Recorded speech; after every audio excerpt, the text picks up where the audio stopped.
ভারতের সহায়তায় ফ্যাসিবাদীরা নতুন করে চক্রান্ত করছে বলে অভিযোগ করেছে বিএনপি মহাসচিব মির্জা ফখরুল ইসলাম আলমগীর। বুধবার 20 নভেম্বর দুপুরে ফেনীর ফুলগাজী উপজেলার শ্রীপুরে বিএনপির চেয়ারপারসন বেগম খালেদা জিয়ার পৈতৃক বাড়িতে বন্যায় ক্ষতিগ্রস্তদের মাঝে শিক্ষা উপকরণ ও ঢেউটিন বিতরণ অনুষ্ঠানে তিনি এসব কথা বলেন।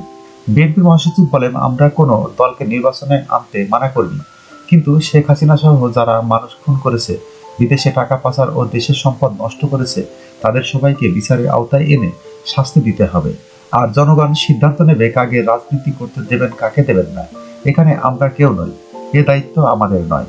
তিনি আরো বলেন, আওয়ামী লীগ সরকার মিথ্যা মামলা দিয়ে বিএনপির চেয়ারপারসন বেগম খালেদা জিয়াকে জেলে পাঠিয়েছে। তাকে যে কষ্টে রাখা হয়েছিল তা চিন্তাও করতে পারবেন না। তারপরেও তিনি কখনো মাথা নত করেননি। তিনি মাথা উঁচু করে এখনো দাঁড়িয়ে আছেন। বেগম খালেদা জিয়া খুবই অসুস্থ। আমরা তাকে চিকিৎসার জন্য বিদেশে পাঠানোর চেষ্টা করছি। বিএনপির মহাসচিব আরো বলেন, আওয়ামী লীগের জঞ্জাল সাফ করার দায়িত্ব অন্তর্বর্তী সরকারের।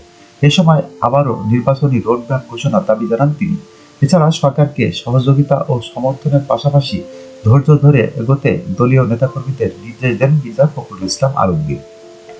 ঢাকা মহানগর দক্ষিণ বিএনপির আহ্বায়ক ও ফেনী 1 আসনের সাংগঠনিক সম্পাদক রফিকুল আলম মঞ্জুর সভাপতিত্বে সমাবেশে আরো উপস্থিত ছিলেন বিএনপির চেয়ারপারসনের উপদেষ্টা আব্দুল সালাম, অধ্যাপক জয়নাল আবেদীন, চেয়ারপারসনের বিশেষ সহকারী অ্যাডভোকেট শামসুর রহমান শিমুল বিশ্বাস, বিএনপির যুগ্ম মহাসচিব শহীদ উদ্দিন চৌধুরী অ্যানি সহ অন্যান্যরা।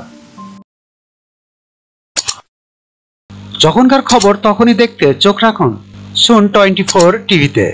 চ্যানেলটি সাবস্ক্রাইব করুন।